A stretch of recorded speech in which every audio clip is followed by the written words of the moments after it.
Daily ಒಂದೊಂದೇ line ಕಲ್ತಿದ್ರು ಇಷ್ಟೊತ್ತೆ perfect ಆಗಿ ಬರೋದು ಗೊತ್ತಿತ್ತಲ್ವಾ. ಸೊ ಇನ್ನೊಂದ್ಸಲ ಕ್ಲೀನಾಗಿ ಹೇಳ್ತೀರಾ ಅಂದ್ರೆ ಒಂದು ವರ್ಡ್ ಅನ್ನು ಮಿಸ್ ಮಾಡಬಾರ್ದು. Yes, ready start.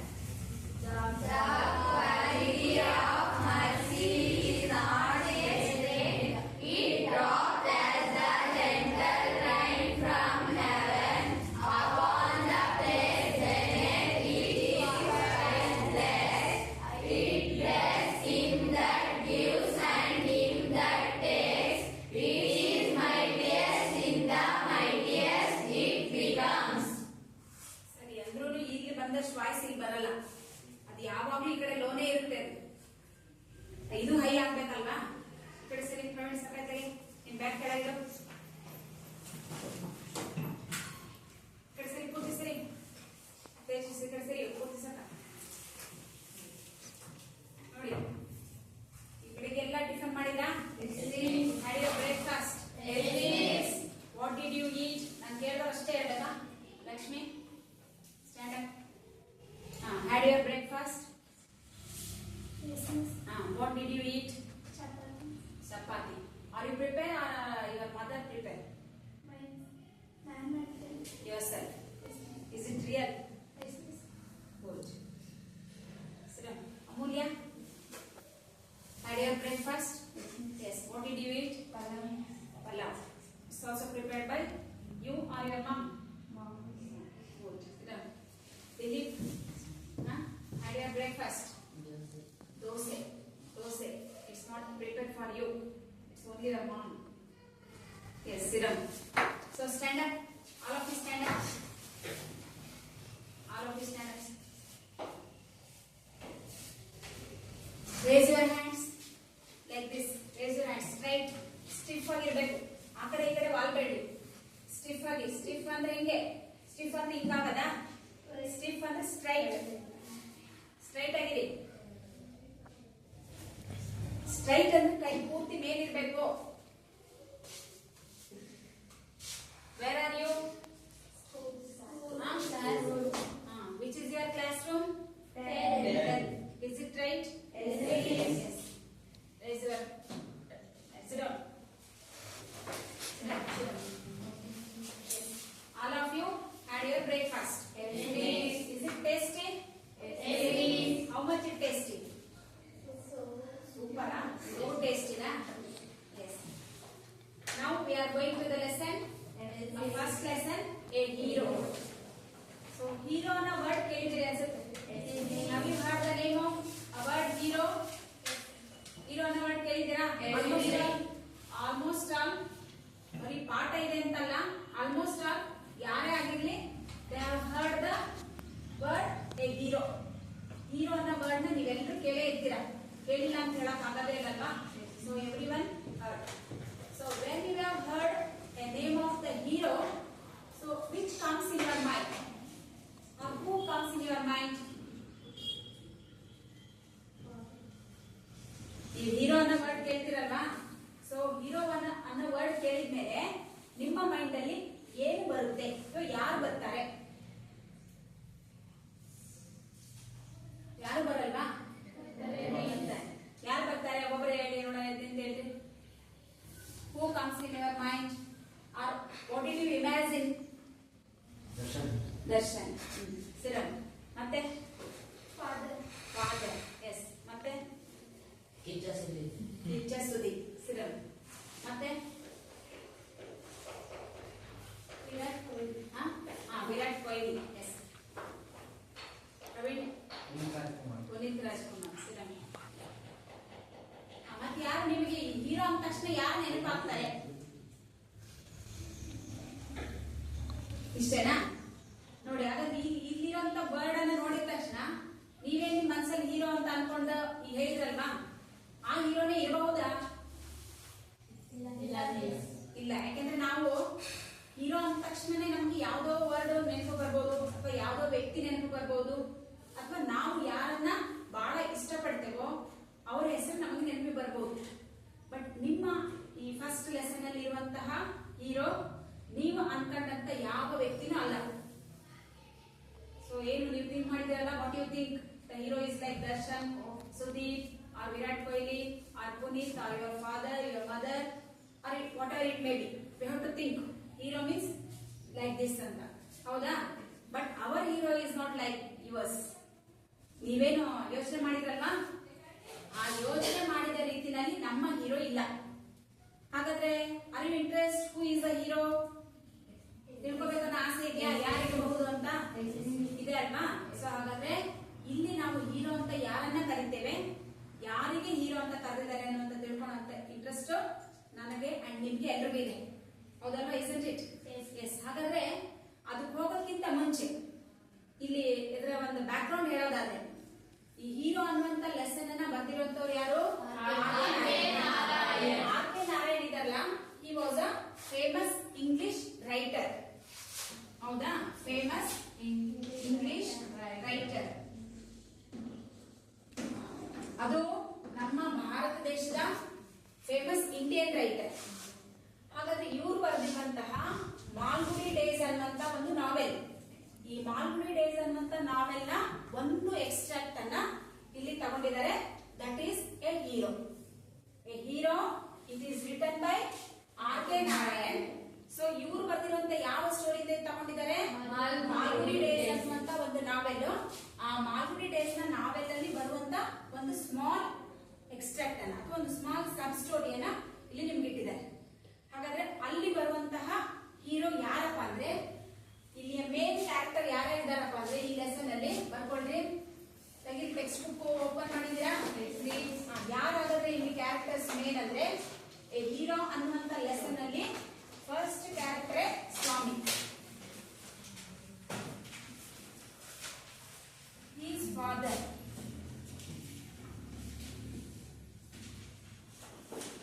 his mother, granny,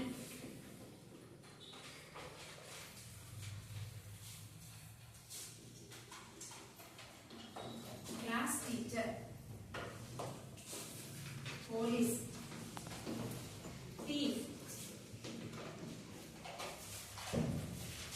main character ಈ ಲೆಸನ್ ಅಲ್ಲಿ ನಾವು ಓದುವಂತಹ ಮೇನ್ ಕ್ಯಾರೆಕ್ಟರ್ಸ್ ಯಾರಪ್ಪ ಅಂದ್ರೆ, ಹೀರೋ ಅಂದ ತಕ್ಷಣ ನಮ್ಗೆ ಇಷ್ಟೆಲ್ಲ ವ್ಯಕ್ತಿಗಳ ನೆನಪು ಬರಬೇಕು. ಫಸ್ಟ್ ಲೆಸನ್ ಯಾವ್ದು ಅಂತ ನೆನ್ಪು ಮಾಡ್ಕೊಂತೀರಾ? ಹೀರೋ. ಸೊ ಹೀರೋ ಅಂದ ತಕ್ಷಣ ಯಾರು ನೆನಪಾಗಬೇಕು? ಯಾರು ಬರ್ದಿದ್ದಾರೆ? Who is the writer?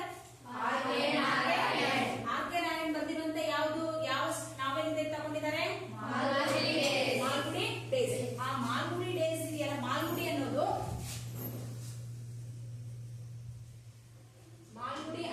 It is a imaginary place. Imaginary place, ದಕ್ಷಿಣ ಭಾರತದಲ್ಲಿ ಬರುವಂತಹ ಒಂದು imaginary place.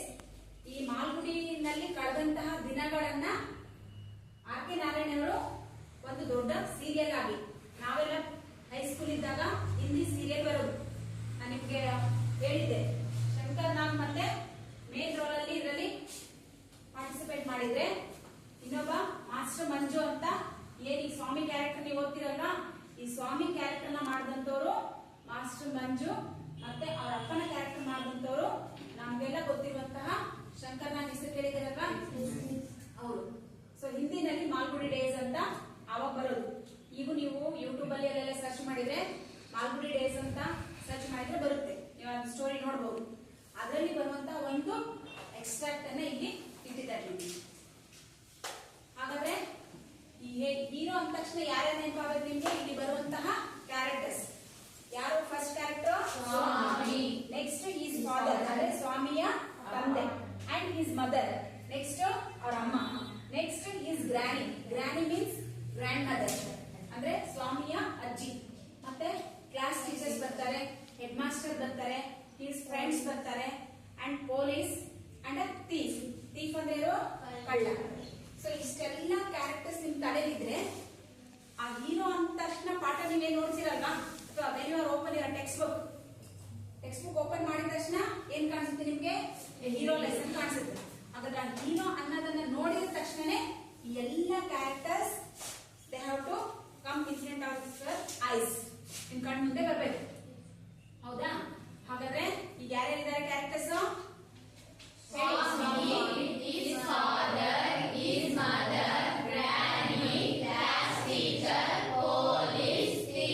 Head master, and his friends ಇದ್ದಾರೆ, ಅಂಡ್ ಡೆವಿಲ್ಸ್ ಇದೆ. ಸೊ ನೀವು ಪಾಠ ಓದ್ತಾ ಹೋದಾಗ ಗೊತ್ತಾಗುತ್ತೆ ನಿಮ್ಗೆ ಯಾರ್ಯಾರಿದ್ದಾರೆ, ಏನೇನಿದೆ ಅಂತ. ಇದೆಲ್ಲ ನೋಡಿದಾಗ ಏನ್ ಅನ್ಸುತ್ತೆ? ತಕ್ಷಣ ನಾವು ಪಾಠ ಕೇಳಬೇಕು, ತಕ್ಷಣ ಪಾಠ ಓದ್ಬೇಕು ಅಂತ ಅನ್ಸುತ್ತಲ್ವಾ?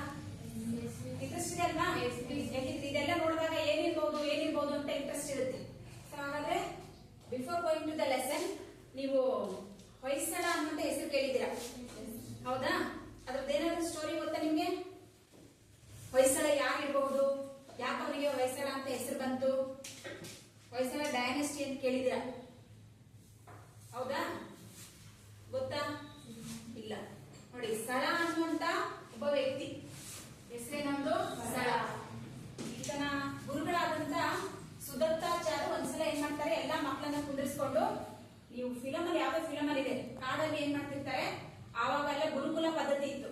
ಆ ಗುರುಕುಲ ಪದ್ಧತಿ ಇದ್ದಾಗ ಶಾಲೆಗೂ ಅಲ್ಲಿ ಮಕ್ಕಳನ್ನ ಕೂರಿಸ್ಕೊಂಡು ಪಾಠ ನಡೀತಿರ್ಲಿಲ್ಲ ಅವಾಗೆಲ್ಲ. ಹಿಂದೆಲ್ಲ ಆಶ್ರಮದಲ್ಲಿ ಅಥವಾ ಯಾವ್ದಾದ್ರು ಒಂದು ಕುಟೀರದಲ್ಲಿ ಅಥವಾ ಯಾವ್ದಾದ್ರು ವನಗಳಲ್ಲಿ ಏನ್ ಮಾಡ್ತಾ ಇದ್ರು, ಪಾಠವನ್ನ ಮಾಡ್ತಾ ಇದ್ರು. ಹಾಗೆ ಸುದತ್ತ ಸ್ವಾಮಿಗಳು ಎಲ್ಲ ಶಿಷ್ಯರನ್ನ ಕುಂದಿರಿಸ್ಕೊಂಡು ಪಾಠ ಹೇಳ್ಕೊಡ್ತಾ ಇದ್ರು. ಇದ್ದಕ್ಕಿದ್ದ ಹಾಗೆ ಒಂದು ಹುಲಿ ಏನ್ ಮಾಡುತ್ತೆ, ಆ ಆಶ್ರಮದ ಮೇಲೆ ಅಟ್ಯಾಕ್ ಮಾಡುತ್ತೆ.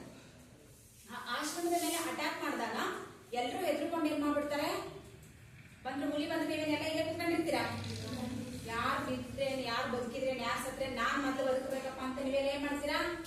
ಇದ್ದಕ್ಕಿದ್ದಾಗ ಎಲ್ಲ ಬೆಂಚಿನ ತುಳ್ಕೊಂಡು ಎಲ್ಲಾನು ಹಾರ್ಕೊಂಡು ಏನ್ ಮಾಡ್ತೀರಾ? First you are the safe, ನೀವು ಸೇಫ್ ಆಗ್ಬೇಕಂತ ಏನ್ ಮಾಡ್ತೀರಾ? ಹೋಗ್ಬಿಡ್ತೀರಲ್ವಾ? ಹಾಗೆ ಅಲ್ಲಿದ್ದವರೆಲ್ಲ ಏನ್ ಮಾಡ್ಬಿಟ್ರು, ಯಾವಾಗ ಹುಲಿ ಅಲ್ಲಿ ಅಟ್ಯಾಕ್ ಮಾಡ್ತೋ ಎಲ್ಲರೂ ಓಡೋಗ್ಬಿಟ್ರು. ಆವಾಗ ಅಲ್ಲಿ ಸುದತ್ತಾಚಾರ್ಯ ಅವರ ಗುರುಗಳು ಏನ್ ಮಾಡಿದ್ರು, ಈ ಸ್ಥಳನಿಗೆ ಸ್ಥಳ ಹೊಯ್ಸಳ ಅಂತ ಹೇಳಿದ್ರು, ಅದ್ರ ಹೊಡಿ ಅಂತ ಹೇಳಿದ್ರು. ಆವಾಗ ಸ್ಥಳ ಏನ್ ಮಾಡ್ದ, ಆ ಹುಲಿಯ ಮೇಲೆ ಅಟ್ಯಾಕ್ ಮಾಡಿ ಆ ಹುಲಿಯನ್ನ ಕೊಂದ. ಆ ಹುಲಿಯನ್ನ ಕೊಂದದ್ದ ಪ್ರತೀಕವಾಗಿ ಈ ಹೊಯ್ಸಳರ ರಾಷ್ಟ್ರಧ್ವಜದಲ್ಲಿ ಅಥವಾ ಅವರ ಒಂದು ಸಂಕೇತವಾದಂತ ಲಾಂಛನದಲ್ಲಿ ಏನಿದೆ ಅಂದ್ರೆ ಸ್ಥಳ ಹುಲಿಯನ್ನ ಕೊಂದಂತ ಚಿತ್ರ ಇದೆ. ಯಾಕೆ ಇದೆ ಅಂದ್ರೆ ಅದು ಸ್ಥಳ ಆ ಹುಲಿಯನ್ನ ಕೊಂದ. ಆ ಹುಲಿಯನ್ನ ಕೊಂದ ಕಾರಣಕ್ಕಾಗಿ ಅವರ ರಾಷ್ಟ್ರ ಲಾಂಛನ ಏನಾಗಿದೆ ಅಂದ್ರೆ ಸ್ಥಳ ಕೊಂದಿರುವಂತಹ ಹುಲಿಯ ಚಿತ್ರವಾಗಿದೆ. ಹೀಗೆ ಅದು ಹೊಯ್ಸಳ ಸಾಮ್ರಾಜ್ಯವಾಗಿ ಏನಾಯ್ತು, ಮುಂದೆ ಬಂತು. ಸೊ ಅದಕ್ಕೂ ಇದಕ್ಕೆ ಏನ್ ಸಂಬಂಧ ಇರಬಹುದು ಅಂತ ಅನ್ಸ್ಬೋದಲ್ವ ನಿಮ್ಗೆ? ಸ್ಥಳ ಹುಲಿ ಕೊಂದ, ಅವನದೇ ಆದಂತ ಸಾಮ್ರಾಜ್ಯವನ್ನ ಎಷ್ಟು ಮೇಕ್ ಹಿಸ್ ಫೌಂಡರ್ ಆದ, ಅಲ್ಲಿ ಅವನದು ಒಂದು ಡೈನೆಸ್ಟಿ ಸ್ಟಾರ್ಟ್ ಆಯ್ತು. ಹಾಗಾದ್ರೆ ಅಲ್ಲಿಗೂ ಇಲ್ಲಿಗೆ ಏನ್ ರಿಲೇಟ್ ಇದೆ ಅನಿಸ್ಬೋದಲ್ವಾ? ಹಾಗಾದ್ರೆ ನೋಡಿದ್ರೆ ಅಲ್ಲಿಗೂ ಇಲ್ಲಿಗೂ ಸ್ವಲ್ಪ ಲಿಂಕ್ ಇದೆ.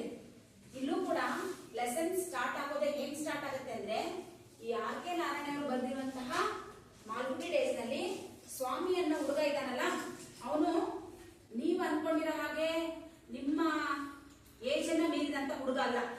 ಅಥವಾ ನೀವೇನು ಸುದೀಪ್ ಅಥವಾ ದರ್ಶನ್ ಅಥವಾ ಮತ್ತೊಂದು ಹೇಳಿದ್ರಲ್ವಾ, ಆ ಏಜಿನ ಹುಡುಗ ಅಲ್ಲ. ಅವನು ಸೇಮ್ ನಿಮ್ಮ ಏಜಿನ ಹುಡುಗನೇ.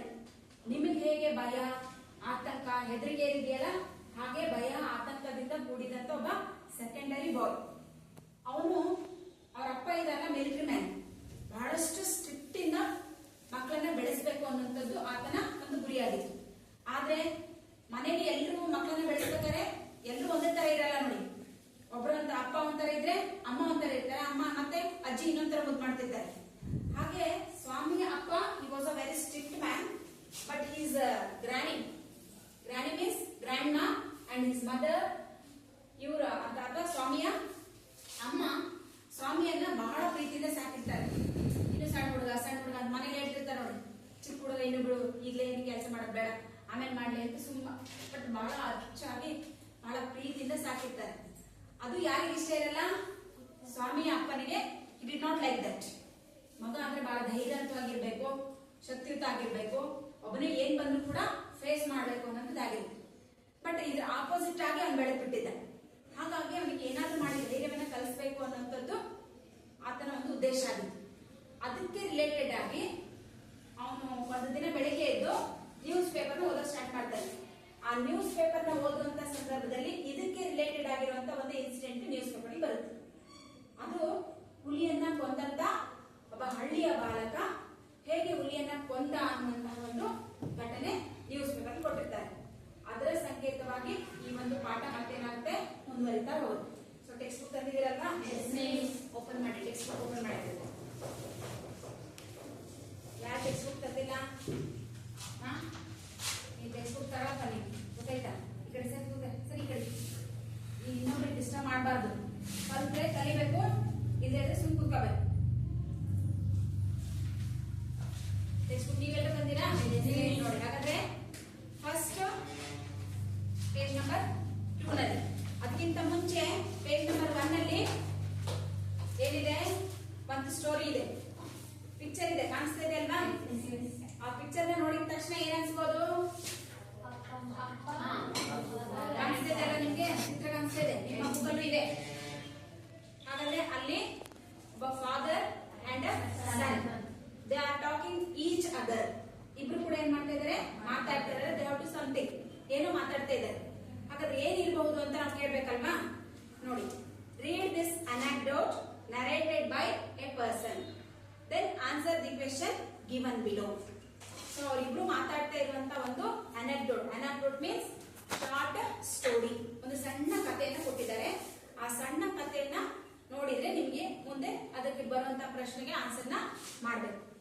ಏನಿದೆ ಹಾಗಾದ್ರೆ? I was teaching my 8-year-old son Siddharth about living and non-living things. I then asked him to tell me 5 important features of living things. He promptly told me that living things breathe, feel, move and grow old and die. One more, I said, and it looked like I couldn't remember, forget. He finally added, I smiled. ನೋಡಿ, ಇಲ್ಲಿ ಅಪ್ಪ ಮಗ ಇಬ್ಬರದ್ದು ಚಿತ್ರ ಕಾಣಿಸ್ತಾ ಇದೆ ಅಲ್ವಾ? ನಿಮಗೆ ಎಕ್ಸಾಮ್ಗೆ 3 ಮಾರ್ಕ್ಸ್ಗೆ ಒಂದು ಪಿಕ್ಚರ್ ರೀಡಿಂಗ್ ಇರುತ್ತೆ. ಆಗ್ಲೇ 9th ಅಲ್ಲಿ ನೀವು ಪಿಕ್ಚರ್ ರೀಡಿಂಗ್ ಅಂದ್ರೆ ಏನಂತ ತಿಳ್ಕೊಂಡಿದ್ದೀರಾ, ಗೊತ್ತಲ್ವಾ? ಪಿಕ್ಚರ್ ರೀಡಿಂಗ್ ಅಥವಾ ಪಿಕ್ಚರ್ ಡಿಸ್ಕ್ರಿಪ್ಷನ್ ಅಂತ ಇರುತ್ತೆ. ಅಲ್ಲಿ ಏನ್ ಮಾಡ್ಕೋಬೇಕು ನೀವು? So observe the picture and what you see, ನೀವೇನು ನೋಡ್ತಿರೋ, you can describe the picture 3 to 4 lines. It is a very easy to get the marks. ನೋಡಿ, ಯಾರು ಇದನ್ನ ಹೇಳ್ಕೊಡೋ ಅವಶ್ಯಕತೆ ಇಲ್ಲ. ಯಾವಾಗ ನೀವು ಚಿತ್ರ ನೋಡ್ತಿರೋ ಆ ಚಿತ್ರದಲ್ಲಿ ವಾಟ್ ಯು ಸಿ, ನಿಮಗೆ ಆ ಚಿತ್ರ ನೋಡಿದ ತಕ್ಷಣ ಏನ್ ಅನ್ಸುತ್ತೋ ಅದಕ್ಕೆ ರಿಲೇಟೆಡ್ ಆಗಿ how many sentences you have to written? 3 to 4. So it has a 3 marks. ಪ್ರತಿಯೊಂದು ನೀವು ಪಾಠ ಓಪನ್ ಮಾಡಿದ ತಕ್ಷಣ ನಿಮಗೆ ಚಿತ್ರ ಸಿಗುತ್ತೆ. ಅದೇ ಚಿತ್ರ ಕೊಡಬಹುದು ಅಥವಾ ದೇ ಹ್ಯಾವ್ ಗಿವನ್ ಅದರ್ಸ್, ಬೇರೆ ಕೊಡಬಹುದು. ಆದ್ರೆ ಪಿಕ್ಚರ್ ರೀಡಿಂಗ್ ಅಂದ್ರೆ ಎಲ್ಲವೂ ಒಂದೇ. ಯಾವುದೇ ಚಿತ್ರ ನೋಡಿದ ತಕ್ಷಣ, ಫಾರ್ ಎಕ್ಸಾಂಪಲ್ ಯಾವ್ದೋ ಮಾರ್ಕೆಟ್ ಚಿತ್ರ ಕೊಟ್ಟರು, ಯಾವ್ದೋ ಬಸ್ ಸ್ಟ್ಯಾಂಡ್ ಚಿತ್ರ ಕೊಟ್ಟರು, ಅಥವಾ ಯಾವ್ದೋ garden, hospital, school or something, public ಪಾರ್ಕ್ಗಳಾಗಿರ್ಬೋದು, ಬಸ್ ಸ್ಟ್ಯಾಂಡ್ಗಳಾಗಿರ್ಬೋದು, ರೈಲ್ವೆ ಸ್ಟೇಷನ್ ಆಗಿರ್ಬೋದು, ಹಾಸ್ಪಿಟಲ್, ಯಾವುದೇ ಚಿತ್ರ ಕೊಟ್ಟರು ನೀವು ಚಿತ್ರ ಇಂಥದ್ದೇ ಅಂತ easily you can identify the picture identify ಮಾಡಬಹುದಲ್ವಾ? ನೋಡಿ, ಯಾವ್ದೋ ಫಾರ್ ಎಕ್ಸಾಂಪಲ್ ಇದು ಸ್ಕೂಲೇ ಕೊಟ್ಟಿದ್ದಾರೆ ಅಂತ ತಿಳ್ಕೊಳ್ಳಿ. ಈ ಚಿತ್ರನೇ ಕೊಟ್ಟರು. some students are there, benches are there, blackboard, table, dais and what you have to see. ಇದೇ ಚಿತ್ರ ಕೊಟ್ಟಿದ್ದಾರೆ ಅಲ್ಲ, ನೀವೇನ್ ಮಾಡ್ಬೇಕು? ಫಸ್ಟ್ ಕಲಿಬೇಕಾದ್ರೆ, so this is the picture of classroom. ಹೌದು, ಇದೇ ಚಿತ್ರ ಇದೆ. ಇಲ್ಲಿ ಪ್ರಾಕ್ಟಿಕಲ್ ನೀವು ಕೂತಿದ್ದೀರಾ, ಬಟ್ ನೀವು ಗೊತ್ತಿಲ್ಲ ಅಂತ ತಿಳ್ಕೊಳ್ಳಿ. ಈ ಚಿತ್ರ ನಿಮ್ ಕಣ್ಣು ಮುಂದೆ ಕೊಟ್ಟಿದ್ದಾರೆ. You have to describe the 3 to 4 lines.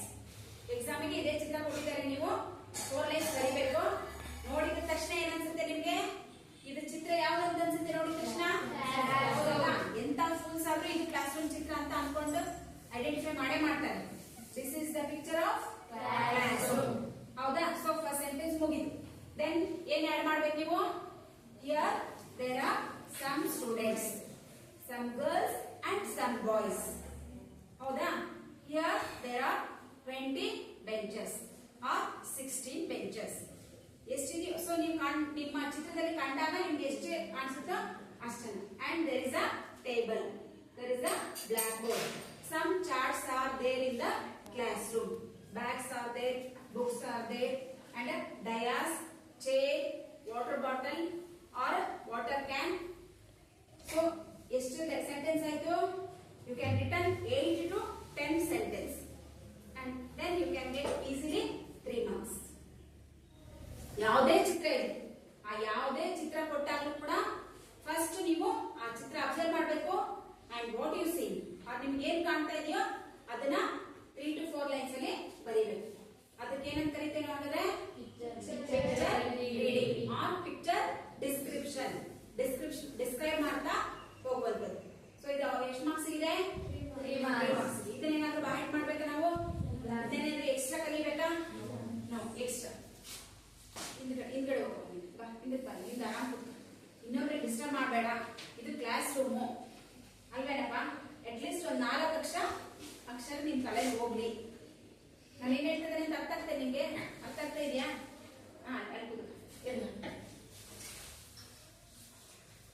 ಇದರ ಮೇಲೆ ಬೇಗ ಆ ಕಡೆಗೆ ಹೋಗು.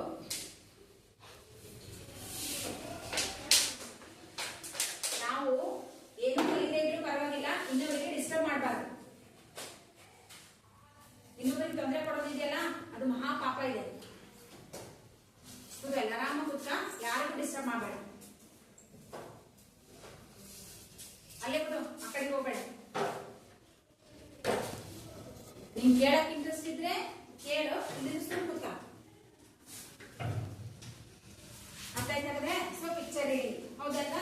ಇದನ್ನ ನಾವು ಎಷ್ಟು ಮಾರ್ಕ್ಸ್ ಬರೀಬೇಕಾಗುತ್ತೆ ಎಕ್ಸಾಮ್ ಅಲ್ಲಿ? 3 ಮಾರ್ಕ್ಸ್. ಹಂಗಂದ್ರೆ ಪಿಕ್ಚರ್ ನಿಮ್ಗೆ ಹೇಳಿ ಮೊದಲೇ ಕೊಟ್ಟಿರಲ್ಲ, ಅಪ್ಪ ಇದೇ ಕೊಟ್ಟೆ ಅಂತ ಹೇಳಿರಲ್ಲ. They have given any pictures, ಯಾವ್ದಾದ್ರು ಚಿತ್ರವನ್ನ ಕೊಡಬಹುದು. ಆ ಚಿತ್ರದಲ್ಲಿ ವಾಟ್ ಯು ಹ್ಯಾವ್ ಸೀನ್, ನೀವೇನ್ ನೋಡ್ತೀರೋ ಅದಕ್ಕೆ ರಿಲೇಟೆಡ್ ಆಗಿ you can write 5 to 6 sentence or 3 to 4 sentences. ಬರೆಯೋಕೆ ಈಸಿ ಆಗುತ್ತಲ್ವಾ? ಸೊ ಹಾಗಾದ್ರೆ ನೆಕ್ಸ್ಟ್ ಮುಂದೆ ಹೋಗೋಣ. ಹಾಗಾದ್ರೆ ಇಲ್ಲಿ ಈ ಚಿತ್ರ ನೋಡಿದ ತಕ್ಷಣ ಏನ್ ಅನ್ಸ್ತಿದ್ರು? ಇಲ್ಲಿ ಹಿಯರ್ ದೇರ್ ಆರ್ 2 persons. ನೋಡಿ, this is the picture of father and son. There are 2 persons in this picture.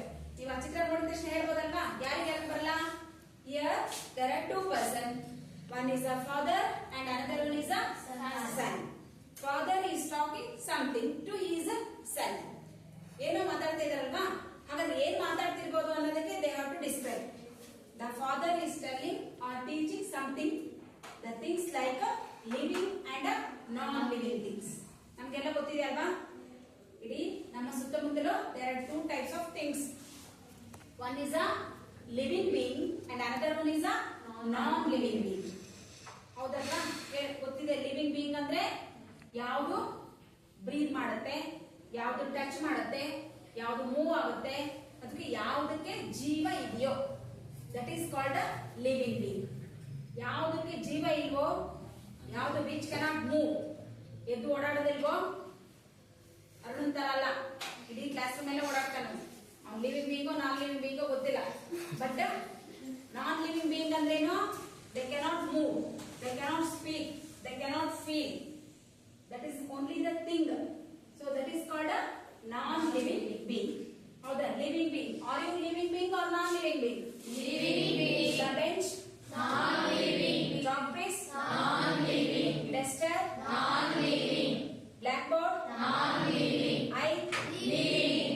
You? Living. So living being means? Those which are breathe, which we can touch, which we can feel, or that which we can move. That is called a living being. And the opposite, they cannot move, they cannot feel, they cannot touch, and they cannot any feelings. That is called a non-living things. So bench, bag, books, classroom, water bottle, pencil, blackboard, table. So these are all non-living things. So ಈ ಎರಡು things ಗಳ ಬಗ್ಗೆ ಯಾವ್ಯಾವ ಎರಡು things? Living and non living ಬಗ್ಗೆ ಯಾರು ಹೇಳ್ತಾ ಇದ್ರು? His father told to his son. What was his name? Siddhartha. How many years he old? 8 years.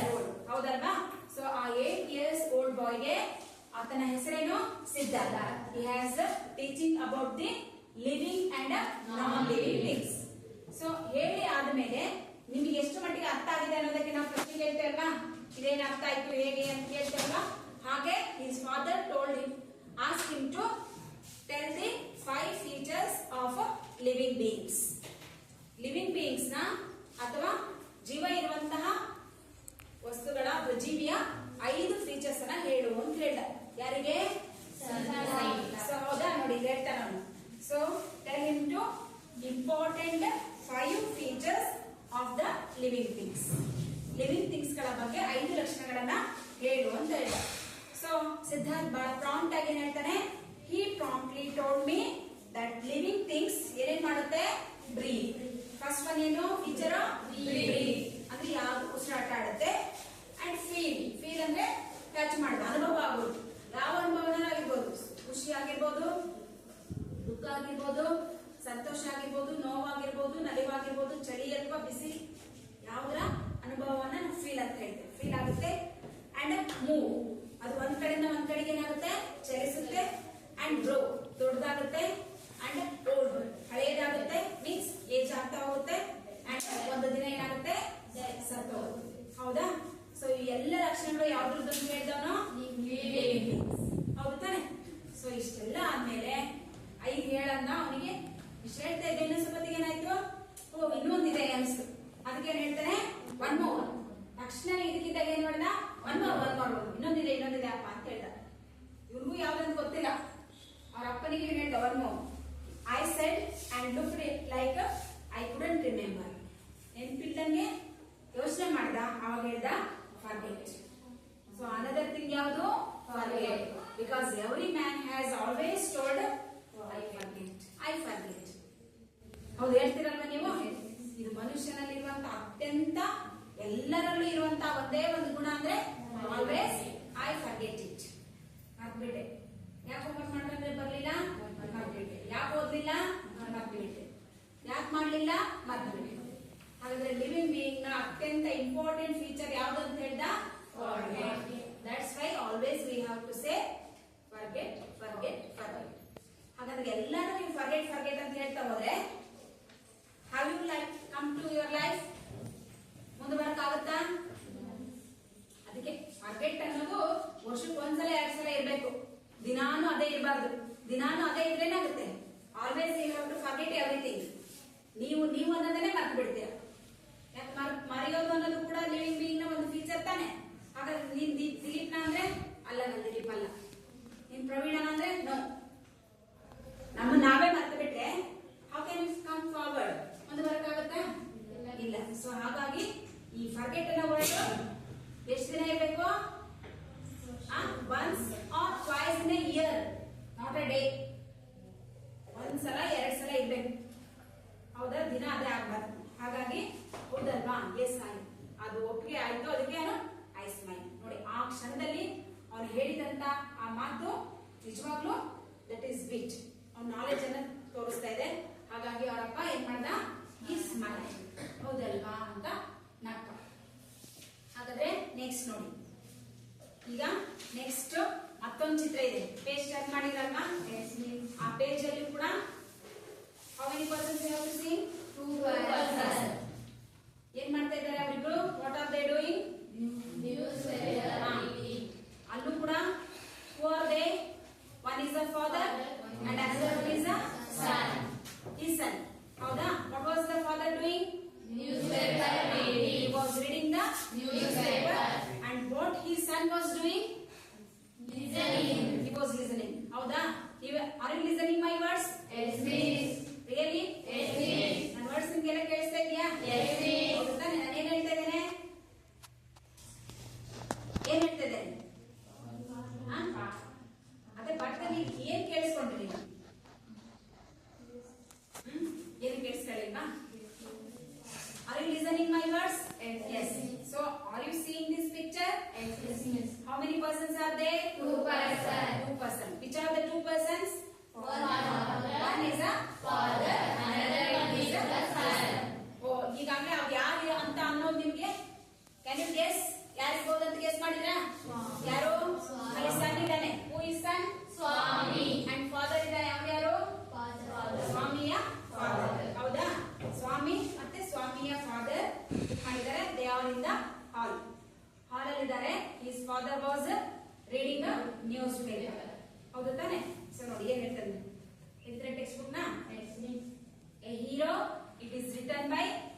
ನಾವು ಆಲ್ವೇಸ್ ಈಗೇನೋ ಮಾಡಕ್ ಹೊರಟಿರ್ತೇವೆ, ಅದು ಆಲ್ವೇಸ್ ಯಾವಾಗ್ಲೂ ನಾವು ಅನ್ಕೊಂಡಂತ ರಿಸಲ್ಟ್ ಅನ್ನೇ ಕೊಡಲ್ಲ, ಹೌದಾ? ಅದೇನಾಗ್ಬೋದು, sometime it may be unexpectedly it comes true or not. ನಿಜಾನೂ ಆಗ್ಬಹುದು, ಆಗದೆ ಇಲ್ದೇನೂ ಇರಬಹುದು. ನೀವು ಬಹಳ ಓದಿರ್ತೀರಾ, ನನಗೆ 100 ಮಾರ್ಕ್ಸ್ ಬಂದೇ ಬರುತ್ತೆ ಅಂತ ಕಾನ್ಫಿಡೆಂಟ್ ಆಗಿ ಹೇಳಿರ್ತೀರಾ, ಅನ್ಕೊಂಡಿರ್ತೀರಾ. But your expectation is not true. Sometimes it may be fall ಆಗುವಂತ ಚಾನ್ಸ್ ಇರ್ತಲ್ವಾ, ಅಲ್ಲಿ 1-2 ಮಾರ್ಕ್ಸ್ ಏನಾಗಿರ್ಬೋದು, ಮಿಸ್ ಆಗಿರ್ಬೋದು. ಕೆಲವೊಂದ್ಸಲ ನೀವೇನ್ ಹೇಳ್ತೀರಾ, ಏನು ಬರ್ದೇ ಇಲ್ಲ, ಹೆಂಗಾಗುತ್ತೋ ನೋಡ್ಬೇಕು ಅಂತೀರಾ. ಬಟ್ ಯುವರ್ ಎಕ್ಸ್ಪೆಕ್ಟೇಷನ್ ಅನ್ಕೊಂಡಾಗಿರೋದಿಲ್ಲ, ಅಲ್ಲಿ ನೀವು 30 ಬರುತ್ತೆ ಅನ್ಕೊಂಡಿರ್ತೀರಾ, ಮಾರ್ಕ್ಸ್ ಏನಾಗಿರುತ್ತೆ ಅನ್ಎಕ್ಸ್ಪೆಕ್ಟೆಡ್ಲಿ ದಟ್ ಕಮ್ಸ್ 60. ಹಂಗಾಗ್ಬಿಟ್ಟು ಸೊ ವಿ ಆರ್ ಹ್ಯಾಪಿ, ಹಾಗೆ ಆಗಿರಲ್ಲ ಅಂತೀರಲ್ವಾ. ನೀವು ಓದ್ದೇ ಇದ್ರು 60 ಮಾರ್ಕ್ಸ್ ಬರಬೇಕು. Is it possible? ನೆವರ್. ಸಾಧ್ಯನೇ ಇಲ್ಲ. ಕಷ್ಟಪಟ್ಟೇನೆ ಸುಖ ಸಿಗೋದು, ಕಷ್ಟಪಡ್ತೇನೆ ಯಾವುದು ಕೂಡ ಈಸಿಯಾಗಿ ಬರೋಲ್ಲ. ಸೊ ಹಾಗಾಗಿ sometimes events took an unexpected turn. So ಹೇಳ್ತಾ ಇದೆ ನೋಡಿ, father looked over the newspaper. He was reading under the hall lamp and said, ನೋಡಿ ನೀವು ಅನ್ಕೊಳ್ಳಿ, this is the hall. ಈ ಹಾಲ್ ಅಲ್ಲಿ ಒಂದ್ ಕಡೆ ಯಾರಿದ್ದಾರೆ? ಫಾದರ್, ಒಂದ್ ಕಡೆ ಸನ್, ಹೌದಾ? ಆ ಒಂದು ಟೇಬಲ್ ಮೇಲೆ ಕುತ್ಕೊಂಡು ಅಲ್ಲಿ ಓದುವಂತ ಚಿತ್ರ ಕಾಣಿಸ್ತಾ ಇದೆ, ಹೌದಾ? ಅವ್ನು ಹೇಳ್ತಾ ಇದ್ದ ನೋಡಿ, hall lamp and said, Swami, ಯಾರಿಗೆ ಹೇಳ್ತಿದ್ದಾನೆ? ಸ್ವಾಮಿ. ಇದರ ಈ ಮಾತು ಯಾರು ಹೇಳ್ತಿದ್ದಾರೆ? Speaker Swami. Listen to this, ಕೇಳಿಲಿ ಅಂತ ಹೇಳ್ದ. ಲಿಸನ್ ಟು ದಿಸ್, ಕೇಳಿಲಿ. News has been received about the bravery of a village lad who, while returning home by the jungle path, came face to face with a tiger. News paper ಓದ್ತಾ ಇದ್ನಾ? ಈ incident ಎಲ್ಲಿ ಬರ್ತಾ ಇತ್ತು? News paper headlines ಅಲ್ಲಿ ಇತ್ತು. ಏನಂತ ಇತ್ತು? A village lad fought against the tiger when he was going to the jungle path. Jungle ಅಂದ್ರೇನು? ಫಾರೆಸ್ಟ್, ಹೌದಾ? ಕಾಡು. ಆ ಪಾತ್ ಅಲ್ಲಿ, ಪಾತ್ ಮೀನ್ಸ್ ವೇ, ಕಾಡಿನ ದಾರಿನಲ್ಲಿ ಹೋಗ್ಬೇಕಾದ್ರೆ, ಯಾರು ಹೋಗ್ಬೇಕಾದ್ರೆ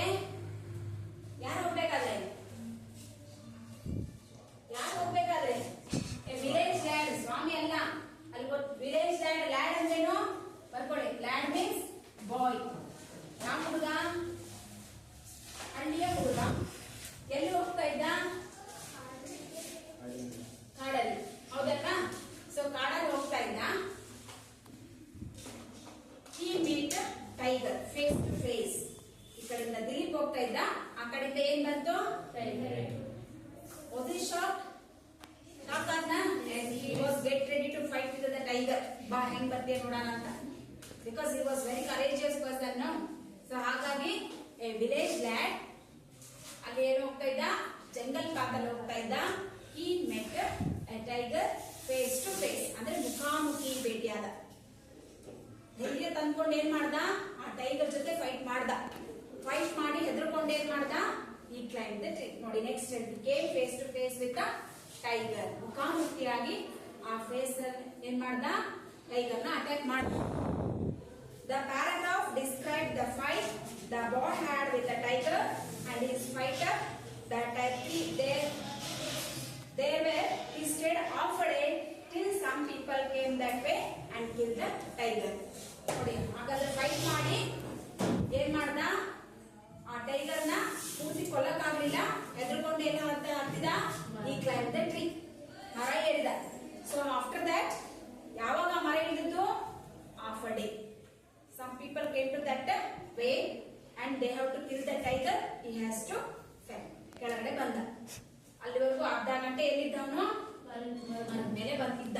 because he was a fear. It was when he saw the tiger, nobody can happy. ಸಂತೋಷ ಆಗುತ್ತೆ ಯಾರಾದ್ರೂ? But he has to fight. Fight ಮಾಡ್ದ, ಹೆದರಿಕೆ ಆಯ್ತು. He climbed the tree and some people came that way. They have to kill the tiger and the boy was going to their village. So this is the paper incident. ಹೌದಲ್ವಾ? So ನೋಡಿ, ಯಾಕಂದ್ರೆ ಇಲ್ಲಿ ನೀವು text book ಅಲ್ಲಿ ಕೆಲವೊಂದು words ಗಳನ್ನ ನೋಡಿದ್ವಿ. ಯಾವ್ಯಾವುದು? ಎ, ಅಂಡ್ ದ ಅನ್ನೋ ಒಂದು 3 ವರ್ಡ್ ಗಳನ್ನ ನೋಡಿದ್ವಿ. ಫಸ್ಟ್ ಲೈನ್ ಅಲ್ಲೇ ಇದೆ.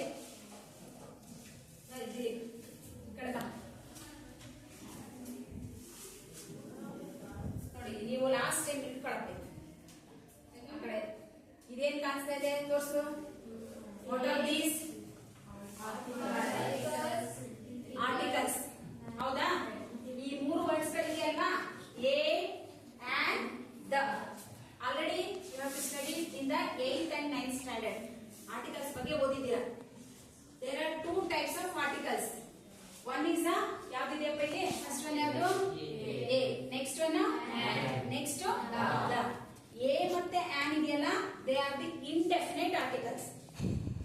ಇಂಡೆಫಿನೆಟ್ ಆರ್ಟಿಕಲ್ಸ್ ಎಷ್ಟಿದೆ? ಎರಡಿದೆ. ಯಾವ್ಯಾವ್ದು? ಎ ಮತ್ತೆ an. How many articles are they? 2 articles. One is a definite article and another one is a indefinite article. Indefinite article ಯಾವುದು? A ಮತ್ತೆ an. The ಇದೆಯಲ್ಲ, that is a definite article. Which is the definite article? The. ಈಗ ನಾನು definite article ನೀವು, indefinite article ಇವರು. ಇಲ್ಲಿ ನೋಡಿ, ಇವ್ನು ತೋರಿಸ್ತಾ ಬರ್ತಾನೆ. ಈಗ ಹೇಳ್ತಾ ಹೋಗುದು ನೀನೇನಂತ ಎದ್ದಿರಿ ನೀವು 3 ಜನ. ಇಲ್ಲಿ ನಾನು ಹೇಳ್ದೆ ದೇರ್ ಆರ್ 2 ಪಾರ್ಟ್ಸ್. ಆರ್ಟಿಕಲ್ಸ್ ಎಷ್ಟಿದೆ? 2. This is the definite and this is the indefinite. ನಾನು ಹೇಳಿದ ತಕ್ಷಣ ನೀವು ಕೈ ತೋರಿಸ್ಬೇಕು ಯಾವ ಕಡೆ ಅಂತ. How many articles are there? 2. ಯಾವ್ಯಾವುದು? Definite article and indefinite article. So they are standing. Which type of article? ನಾನು ಇವ್ರಿಗೆ ಏನಂತ ಹೇಳ್ತೀವಿ? ಡೆಫಿನೆಟ್ ಆರ್ಟಿಕಲ್ ತಾನೇ. ಇವರು ಡೆಫಿನೆಟ್ ಆರ್ಟಿಕಲ್, ನೀವು ಹಾಗಾದ್ರೆ ಇಲ್ಲಿ ಡೆಫಿನೆಟ್ ಆರ್ಟಿಕಲ್ ಯಾವುದು? ಹೌದಾ? ಇವ್ರು ಯಾವ್ದು ಆರ್ಟಿಕಲ್ ಹಾಗಾದ್ರೆ? Indefinite article. ಇಂಡೆಫಿನೆಟ್ ಆರ್ಟಿಕಲ್ ಯಾವುದು? ಎ ಮತ್ತೆ ಆನ್. ಈಗ ಒಮ್ಮೆ ಆರ್ಟಿಕಲ್ಸ್ ಆದ್ರೆ 3 ಅಲ್ಲ, ಆರ್ಟಿಕಲ್ಸ್ ಇರೋದು ಎಷ್ಟು? 2. ಸಿರಮ್ ನೀವೇ ಹೇಳಿ ಯಾವ ಆರ್ಟಿಕಲ್ ಇವರು? Yes, indefinite article. How many indefinite article are there? 2. Which are they? A and. So, sit down. ಇವರು ಯಾವ ಆರ್ಟಿಕಲ್ ಆಗಿದ್ರೆ? Definite article. ಇವರು ಡೆಫಿನೆಟ್ ಆರ್ಟಿಕಲ್ ಯಾವುದು? ಇಂಡೆಫಿನೆಟ್ ಆರ್ಟಿಕಲ್ ಯಾವುದು? A and. So, ಹೋಯ್ತು ತಲೆ ಹಾಗಾದ್ರೆ there are 2 types of articles. One is a definite article and another one is a indefinite article. Definite article is a the. ಹೌದಾ? Indefinite article an. So ಇದನ್ನ how can we use it? ಹೇಗೆ ನಾವು ಬಳಸಬೇಕು ಅನ್ನೋದಕ್ಕೆ next class ಅಲ್ಲಿ ನೋಡೋಣ. ಅದಕ್ಕಿಂತ ಮುಂಚೆ ನೆಕ್ಸ್ಟ್ ಏನು ನೀವು ಲೆಸನ್ ಅಲ್ಲಿ ಓದಿದ್ರಲ್ವಾ? ಈಗ ಆಲ್ರೆಡಿ ನಿಮ್ಮ ಇದನ್ನು ಆಲ್ರೆಡಿ ನೀವು ಕಲ್ತಿದ್ದೀರಾ. What are these? Have you heard this name? ಎಲ್ಲಿ ಕೇಳಿದ್ರಿ? ಏನಿದೆ ಸ್ಪೆಲ್ಲಿಂಗ್ ಓದಿ ತೋರಿಸೋರಿಗೆಲ್ಲ. HOMEPHONE. ಹೋಮೋಫೋನ್ ಅಂತಿದೆ ಅಲ್ವಾ? ಹೋಮೋಫೋನ್ ಅನ್ನೋ ವರ್ಡ್ ಕೇಳಿದಿರಲ್ವಾ? ಇದು 9th ಅಲ್ಲಿ ಇದೆ. ಇದು ಇತ್ತು 9th ಅಲ್ಲಿ. HOMOPHONE. ಹೋಮೋಫೋನ್. ಹೋಮೋ ಮೀನ್ಸ್ ಏನು? ಹೋಮೋಫೋನ್ಸ್ ಮರ್ತ್ಬಿಟ್ರ? ಹೋಮೋ ಅಂದ್ರೆ ಏನು? ಹೋಮೋಫೋನ್ಸ್ ಯಾವ ಎಕ್ಸಾಂಪಲ್ ಹೇಳಿ ನೋಡೋಣ. ಹೋಮೋಫೋನ್ಸ್ಗೆ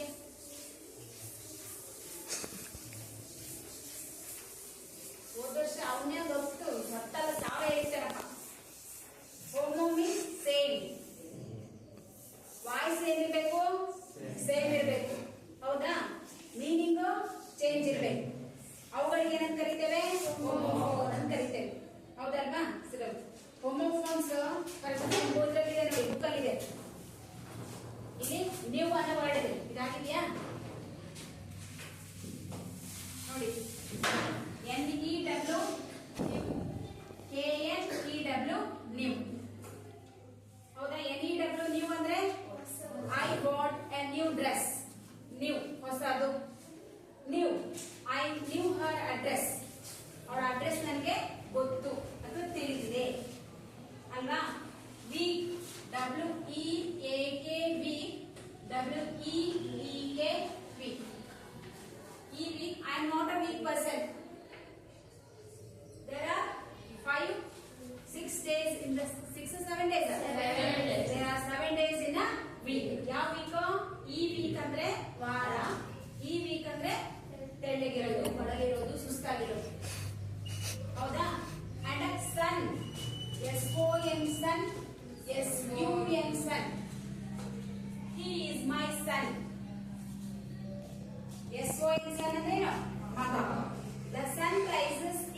ಈಸ್ಟ್ ಸೂರ್ಯ ಹೌದಲ್ವಾ ನೋಡಿ sum and some SUM sum and SOME some ನೀವು ಈ ವರ್ಡ್ಸ್ ಕೇಳಿದಿರಾ ಸಮ್ ಅಂದ್ರೆ ಟೋಟಲ್ ಮೊತ್ತ 2 + 2 ಸಮ್ ಈಸ್ 4 ಸಮ್ ಮೊತ್ತ ಹೌದಾ ಸಮ್ ಸ್ಟೂಡೆಂಟ್ಸ್ ಆರ್ ಡಲ್ ಹಲವು ಹೌದು ತಾನೆ so piece and peace PIECE piece PEACE peace it is a small chalk piece piece PIECE means ಚೂರು peace I want peace ನನಗೆ ನೆಮ್ಮದಿ ಬೇಕು ಅಲ್ವಾ ಈ ಪೀಸ್ ಅಂದ್ರೆ ನೆಮ್ಮದಿ ತಾಳ್ಮೆ ಸಮಾಧಾನ ಈ ಪೀಸ್ ಅಂದ್ರೆ a small piece so these are called homophones homo means same voice same sound phone ಅಂದ್ರೇನು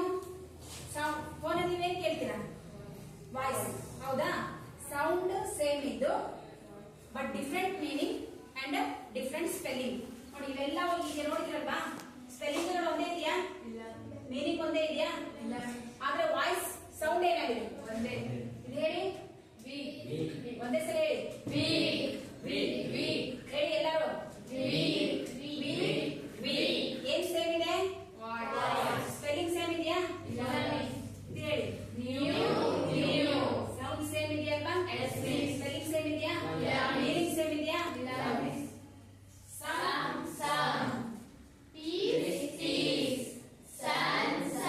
ಸೊ ಯಾವ್ದು ಸೇಮ್ ಇದೆ ವಾಯ್ಸ್ ಮಾತ್ರ ಸೇಮ್ ಇದೆ but different spelling and different meaning they are called homophones ಗೊತ್ತಾಯ್ತಾ ಸೋ ಮೆನಿ ಹೋಮೋಫೋನ್ಸ್ ಆದೆ ಬಹಳಷ್ಟಿದೆ homophones ನೀವು homophones ಅನ್ನ ಬರ್ಕೊಂಡ್ಬರ್ಬೇಕು ಈಗ ನೀವು ಹೋಮೋಫೋನ್ಸ್ ಅಂದ ತಕ್ಷಣ ಪಾಠದಲ್ಲಿ ಏನ್ ಯಾವ್ಯಾವ ಇದೆಯೋ underline that and get the meaning ಅವುಗಳ ಮೀನಿಂಗ್ ಅನ್ನ ಬರ್ಕೊಂಡ್ಬರ್ಬೇಕು ಸೊ ನಿಮಗೆ ಆಕ್ಟಿವಿಟಿ ಏನಾಗುತ್ತೆ collect the words of homophones 10 at least 10 words ನೀವು ಬೇರೆ ಎಲ್ಲೂ ಹೋಗ್ಬೇಕಾಗಿಲ್ಲ ಫಸ್ಟ್ ಪ್ಯಾರಾಗ್ರಾಫ್ ಅಲ್ಲೇನೆ ಒಂದ್ 2-3 ಈಗ ಆಲ್ರೆಡಿ ನಾನು ಹೇಳಿದೆ ನೆಕ್ಸ್ಟ್ ಸೆಕೆಂಡ್ ಪ್ಯಾರಾಗ್ರಾಫ್ ಅಲ್ಲಿ ಬೇಕಾದಷ್ಟಿದೆ ಸೊ ಅಷ್ಟನ್ನ 10 ಹೋಮೋಫೋನ್ಸ್ ಅನ್ನ ವಿತ್ ದ ಮೀನಿಂಗ್ ಈಗ ನಾನು ಮೀನಿಂಗ್ ಹೇಳಿದ್ನಲ್ವಾ ಹಾಗೇನೆ ಮೀನಿಂಗ್ ಸಮೇತ ನೀವು ಬರ್ಕೊಂಡು ಬರ್ಬೇಕು ಗೊತ್ತಾಯ್ತಾ ಈಗ ನಿಮ್ಗೆ ಯಾರ ಬಗ್ಗೆ ಓದ್ತಾ ಇದ್ರಿ ನೀವು ಸ್ವಾಮಿ ಅಪ್ಪ ಏನ್ ಹೇಳ್ತಾ ಇದ್ದ ನ್ಯೂಸ್ ಪೇಪರ್ ಇನ್ಸಿಡೆಂಟ್ ಅನ್ನ ಹೇಳ್ತಾ ಇದ್ದಲ್ವಾ so next the paragraph described the fight the boy had with the tiger and his fight up there where he stayed off a day off ಅನ್ನೋದು ಕೂಡ HALF off OF off ಎರಡೂ ನೀವು of ಅಂತ ಹೇಳ್ತಿರ್ತಾನೆ ಈ of ಅಂದ್ರೆ ಅರ್ಧ ಈ of ಅಂದ್ರೆ ಇಂದ ಅಥವಾ ಅದಕ್ಕಾಗಿ ಅನ್ನೋದು ಬರುತ್ತೆ ಇದು preposition so of a day till some people came way and killed the tiger ದಾರಿನಲ್ಲಿ ಕೆಲವು ಜನಗಳು ಬರೋ ತನಕ ಇದ್ದು ಆ ಹುಲಿಯನ್ನ ಕೊಂದಾದ್ಮೇಲೆ ಇವನು ಮನೆಗೆ ಹೋಗ್ತಾನೆ so this is the paper statement Swami's father has told to him so ಈಗ ಬರ್ದಿದೆ ಅಂತ ಹೇಳ್ದ ನೆಕ್ಸ್ಟ್ ನೋಡಿ after reading through father looked at Swami fixedly and asked what you say ಇದ್ರ ಬಗ್ಗೆ ನೀನೇನ್ ಹೇಳ್ತೀಯಾ ನೋಡಿ ಪೇಪರ್ ಅಲ್ಲಿ ಏನಿತ್ತಲ್ವಾ ನ್ಯೂಸ್ ಪೇಪರ್ ಬಂದಿತ್ತು ನ್ಯೂಸ್ ಪೇಪರ್ ಅಲ್ಲಿ ನ್ಯೂಸ್ ಪೇಪರ್ ಇನ್ಸಿಡೆಂಟ್ ಬಂದಿತ್ತಲ್ವಾ ಅದನ್ನ ಓದಿ ಹೇಳ್ದ so after reading it through ಅದನ್ನ ಪೂರ್ತಿಯಾಗಿ ಓದಿ ಆದ್ಮೇಲೆ once again through and throw ಬರುತ್ತೆ ನಿಮಗೆ ಬರ್ಕೊಳ್ಳಿ ಹೋಮೋಫೋನ್ಸ್ ನೀವು ಮತ್ತೆ ಬಿಡ್ತೀರಾ ಅಂಡರ್ಲೈನ್ ಮಾಡ್ಕೋಬೇಕು ಅಂಡ್ ಬರ್ಕೋಬೇಕು THROUGH through and THROW throw ಈ ಥ್ರೋ ಅಂದ್ರೆ ಪೂರ್ತಿಯಾಗಿ ಮೂಲಕ ಈ ಥ್ರೋ ಮೀನ್ಸ್ ಥ್ರೋ ಬಾಲ್ ಏನು ಥ್ರೋ ಅಂದ್ರೆ ಎಸೆಯೋದು ಥ್ರೋ ಇಟ್ ಎಸ್ ಬಿಡೋದು ಇದನ್ನ ಥ್ರೋ ಇಟ್ ಅಂತ ತಕ್ಷಣ ಏನ್ ಮಾಡ್ತೀರಾ ತಗೊಂಡು ಬಿಸಾಕ್ತಿರಲ್ವಾ ಸೊ ಈ ಥ್ರೋ ಮೀನ್ಸ್ ಪೂರ್ತಿಯಾಗಿ ಅಂದ್ರೆ ಅದ್ರ ಮೂಲಕ ಥ್ರೋ ಮೀನ್ಸ್ ಎಸೆಯೋದು so after reading it through father looked at Swami fixedly ನೋಡಿ ಅಪ್ಪ ನ್ಯೂಸ್ ಪೇಪರ್ ಎಲ್ಲ ಓದಿ ಆಯ್ತು ಓದಿ ಆದ್ಮೇಲೆ ಯಾರನ್ನ ಫಿಕ್ಸ್ ಆಗಿ ನೋಡ್ತಾ ಇದ್ದಾನೆ ಸ್ವಾಮಿನ ಫಿಕ್ಸ್ಲಿ ಅಂದ್ರೆ is I site cannot moving ಆ ಕಡೆ ಈ ಕಡೆ ಮೂವ್ ಆಗ್ತಾ ಇಲ್ಲ ಫಿಕ್ಸ್ ಆಗಿ ಅವನೇ ನೋಡ್ತಾ ಇದ್ದಾನೆ ಅಂಡ್ ಆಸ್ಕ್ ಹೇಳ್ತಾ ಇದ್ದಾನೆ ಅಂತ what do you say so that ಇದ್ರ ಬಗ್ಗೆ ನಿನ್ನ ಒಪಿನಿಯನ್ ಏನು? ನೀನೇನ್ ಹೇಳ್ತೀಯಾ? ಹೌದಾ? ಬಿಕಾಸ್ ನ್ಯೂಸ್ ಪೇಪರ್ ಓದಿ ಅಪ್ಪ ಅವನಿಗೆ ಹೇಳಿದ್ನಲ್ವಾ? ಹಾಗಾದ್ರೆ ಇದನ್ನ ಓದಿ ಆದ್ಮೇಲೆ, ಈ ಇನ್ಸಿಡೆಂಟ್ ನೋಡಿ ಆದ್ಮೇಲೆ ನಿನಗೆ ಏನ್ ಅನ್ಸುತ್ತೆ ಅಂತ ಹೇಳ್ದ. ಸ್ವಾಮಿ ಸೆಟ್ ಹೇಳ್ತಾನೆ ನೋಡಿ. ಸ್ವಾಮಿ ಏನಂತ ಹೇಳ್ತಾನೆ? I think he must have been a very strong and grown up person. ನೋಡಿ, when his father asked him, what did you say? ನೀನೇನ್ ಹೇಳ್ತೀಯ ಅಂದಾಗ ಸ್ವಾಮಿ ರಿಪ್ಲೈಡ್ ದಟ್. ಸ್ವಾಮಿ ರಿಪ್ಲೈ ಮಾಡ್ದ ಏನಂತ? ಆ ನ್ಯೂಸ್ ಪೇಪರ್ ಇನ್ಸಿಡೆಂಟ್ ಬಗ್ಗೆ ಹೇಳ್ತಾನೆ. I think he must be a grown up person. He is a strong person. He is not at all a boy. ಅವನೇನಾಗಿರೋಕೆ ಸಾಧ್ಯ ಇಲ್ಲ, ಅವನ ಹುಡುಗ ಆಗಿರೋಕೆ ಸಾಧ್ಯನೇ ಇಲ್ಲ. ಏನಾಗಿರ್ಬೋದು ಹಾಗಾದ್ರೆ? he must be a grown up person. ಬೆಳೆದು ದೊಡ್ಡವನಾಗಿರ್ಬೋದು. or he must be a strong person. ಆಗಿದ್ದೋಗ್ ಮಾತ್ರ tiger ನ ಕೊಲ್ಲೋಕ್ ಸಾಧ್ಯ, ಇಲ್ಲ ಅಂದ್ರೆ ನಾಟ್ ಎಟ್ ಆಲ್ ಅ ಬಾಯ್. ಹುಡುಗ ಆಗಿರೋಕ್ ಸಾಧ್ಯನೇ ಇಲ್ಲ. How could a boy fight a tiger? ನಿಮ್ಮ ಎದುರಿಗೆ ಟೈಗರ್ ಬಂದ್ರೆ ನೀವು ಕೊಲ್ತೀರಾ? ಅದಕ್ಕೆ ಅವ್ನು ಹೇಳ್ತಾರೆ, how could a boy kill a tiger? ಹೇಗೆ ಒಬ್ಬ ಹುಡುಗ ಟೈಗರ್ ನ ಕೊಲ್ಲೋಕೆ ಸಾಧ್ಯ ಆಗುತ್ತೆ ಅಂತ ಕೇಳ್ತಾರೆ. ಅವಾಗ ಅವರಪ್ಪ ಹೇಳ್ತಿದ್ದಾನೆ, you think you are wiser than the newspaper. ಓಹೋ, ನೀವು ಬಹಳ ಬುದ್ಧಿವಂತ ಇರ್ಬೋದು ನೀನು. ಅಂದ್ರೆ ಯಾರಿಗಿಂತ? You are wiser than newspaper. Newspaper ಅಲ್ಲಿ ಆಲ್ರೆಡಿ ನ್ಯೂಸ್ ಬಂದಿದೆ ಅಲ್ವಾ? ಏನಂತ ಬಂದಿದೆ? ಏನಂತ ಬಂದಿದೆ ನ್ಯೂಸ್ ಪೇಪರ್ ಅಲ್ಲಿ? A village lad kill the tiger ಬಂದಿದೆ ಅಲ್ವಾ? ಹಾಗಾದ್ರೆ ಇವನು ಹೇಳ್ತಾ ಇದ್ದಾನೆ, ಅವ್ನು ಮುಸ್ಲಿಂ ಹುಡುಗ ಆಗಿರಕ್ಕಿಲ್ಲ, ಅವನೇನಾಗಿರ್ಬೋದು? ದೊಡ್ಡ ವ್ಯಕ್ತಿ ಆಗಿರ್ಬೋದು, ಅಥವಾ ಸ್ಟ್ರಾಂಗ್ ಪರ್ಸನ್ ಇರ್ಬೋದು, ನಾಟ್ ಎಟ್ ಆಲ್ ಬಾಯ್ ಅಂತ ಹೇಳ್ದ. ಅದಕ್ಕೆ ಅವರ ಅಪ್ಪ ಅವನನ್ನು ಟೀಸ್ ಮಾಡ್ತಾ ಇದ್ದಾನೆ, you are wiser than the newspaper. ನೀನೇನ್ ಬಾರಿ ಬುದ್ಧಿವಂತ, ಯಾರಿಗಿಂತ? ನೀವಾಗ ಹಂಗೆ ಹೇಳ್ತೀರಲ್ವಾ? ಅದಕ್ಕೆ ಅವರ ಅಪ್ಪ ಹೇಳ್ದ, you are wiser than the newspaper father's name. ಅವನನ್ನ ಟೀಸ್ ಮಾಡ್ತಾನೆ, ಅವನನ್ನ ಕೆಣಕ್ತಾನೆ. ಓ, ನೀನೇನ್ ಬಹಳ ಬುದ್ಧಿವಂತ ಅದು ಪೇಪರ್ ಗಿಂತಾನಂತ. A man may have the strength of an elephant and yet be a coward. ನೋಡಿ, ಅದಕ್ಕೆ ಅವ್ರ ಅಪ್ಪ ಹೇಳ್ತಾನೆ, ಒಬ್ಬ ನೋಡೋದಕ್ಕೆ ಹೆಂಗಿರ್ತಾನೆ? ಆನೆ ತರ ಬಲಶಾಲಿಯಾಗಿರ್ತಾನೆ, ಆದ್ರೆ ಅವನಿಗೆ ಏನಿರಲ್ಲ, ಶಕ್ತಿನೇ ಇರಲ್ಲ. ಈ ಟೇಬಲ್ ನ ಎತ್ಕೊಂಡು ಹೋಗಕ್ಕಾಗಲ್ಲ, ಬೆಂಚ್ ಅನ್ನ ಎತ್ಕೊಂಡು ಹೋಗಲ್ಲ. ಈ ಹ್ಯಾವ್ ಅ ಸ್ಟ್ರೆಂತ್. ನೋಡಕ್ ಹೆಂಗ್ ಕಾಣ್ತಾನೆ? ಆನೆ ತರ ಕಾಣ್ತಾನೆ, ಬಟ್ ಈ ಹ್ಯಾಸ್ ನೋ ಸ್ಟ್ರೆಂತ್. ನೋಡೋದಕ್ ಮಾತ್ರ ಗಟ್ಟಿ ಮುಟ್ಟಾಗಿದ್ದಾನೆ ಅಂತ ಕಾಣ್ತಾನೆ, ಆದ್ರೆ ಅವ್ನಿಗೆ ಏನಿರಲ್ಲ, ಯಾವುದೇ ಸ್ಟ್ರೆಂತ್ ಇರಲ್ಲ. ಆದ್ರೆ ಕೆಲವೊಬ್ರು ಸ್ಟ್ರಾ ತರ ಇರ್ತಾರೆ. ಸ್ಟ್ರಾ ನೋಡಿದಿರಲ್ವಾ? ಯಾವ್ದು? ನೀವು ಜ್ಯೂಸ್ ಕುಡಿಯಕ್ಕೆ, ಎಣ್ಣೆ ಕುಡಿಯಕ್ಕೆ ಯೂಸ್ ಮಾಡ್ತೀರಾ, ಆ ಸ್ಟ್ರಾ ಹೆಂಗಿರುತ್ತೆ? ಬಹಳ ಶಕ್ತಿ ಇರುತ್ತೆ. ಆದ್ರೆ ಏನು ನೋಡೋಕ್ ದಪ್ಪಗಿರುತ್ತಾ? ಸ್ಟ್ರೆಂತ್ ನೋಡಕ್ ಇಷ್ಟೇ ವೀಕ್ ಇರುತ್ತೆ, ಒಂದು ಸಣ್ಣ ಕಡ್ಡಿ ಅದು. ಆದ್ರೆ that may have a strength. ನೀವು ಅದನ್ನ ಒಂದ್ಸಲ ಗಾಳಿಗೆ ಹೇಳ್ಕೊಂಡ್ರೆ ಸಾಕು, ಅದೆಲ್ಲ ಆ ಶಕ್ತಿಯಿಂದ ಒಳಗೆ ತರಿಸುತ್ತಲ್ವಾ? ಹಾಗಾಗಿ physical appearance is not important. Physical ಆಗಿ ಅವ್ನು ದಪ್ಪ ಇದ್ದಾನೆ, ಇವ್ನು ತೆಳ್ಳಗಿದ್ದಾನೆ, ಇವ್ನಿಗೆ ಏನು ಶಕ್ತಿ ಇಲ್ಲ, ಇವನು ದಪ್ಪ ಇದ್ದಾನೆ, ಇವ್ನಿಗೆ ಏನು ಶಕ್ತಿ ಇದೆ ಅಂತ we cannot judge it. The strength, it may be internal. ಒಳಗಡೆ ಇರ್ಬೇಕು. ಹೊರಗಡೆ ನೋಡೋದಕ್ಕೆ ದಪ್ಪ ಇದ್ದಾನೆ ಅಂತ ತಕ್ಷಣ ಎಲ್ಲ ಆಗ್ತಾನೆ ಅಂತ ಅಲ್ಲ, ಅಥವಾ ಇವನು ನೋಡೋಕ್ ತೆಳ್ಳಗಿದ್ದಾನೆ ಅಂತ ತಕ್ಷಣ ಅವ್ನಿಗೇನು ಬರದೇ ಇಲ್ಲ ಅಂತ ಅಲ್ಲ. ಅದಕ್ಕೆ ಹೇಳ್ತಾ ಇದ್ದಾನೆ, the man may have the strength of an elephant and yet be a coward. ಅವನು ಧೈರ್ಯಶಾಲಿ ಆಗಿರೋಕ್ ಸಾಧ್ಯನೇ ಇಲ್ಲ. ಕಾವರ್ಡ್ ಅಂದ್ರೇನು? ಹೇಡಿ ಆಗಿರ್ತಾರೆ. Where another may have the strength of a straw. Straw ನೋಡೋದಕ್ಕೆ ತೆಳೆ ಇರುತ್ತೆ, ಬಟ್ ಅದಕ್ಕೆ ಶಕ್ತಿ ಜಾಸ್ತಿ ಇರುತ್ತೆ. But if he has a courage, he can do anything.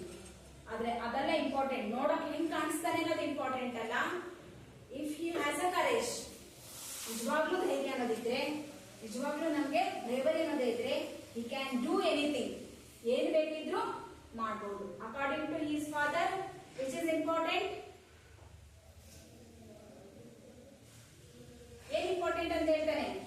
Courage. ಶಕ್ತಿ is important. Or courage, he can do anything.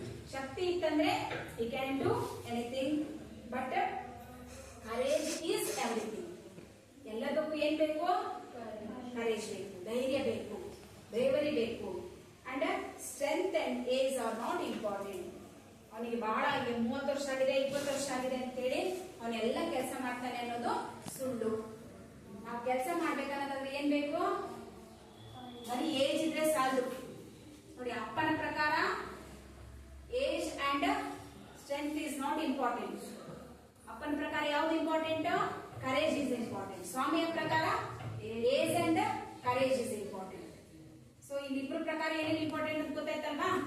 According to his father courage is important. According to Swami, age and strength are important. ಹೌದಲ್ವಾ? So ಈಗ ಈ news paper ಓದಿದ್ರೆ ಇಷ್ಟೆಲ್ಲ incident ಆಯ್ತು. ಸ್ವಾಮಿ ಹೇಳ್ತಾನೆ, ವಾದ ಮಾಡ್ತಾನೆ, ಏನಂತ ಹೇಳ್ತಾನಪ್ಪ ಶಿವು? ಸ್ವಾಮಿ ಏನ್ ಹೇಳ್ದ?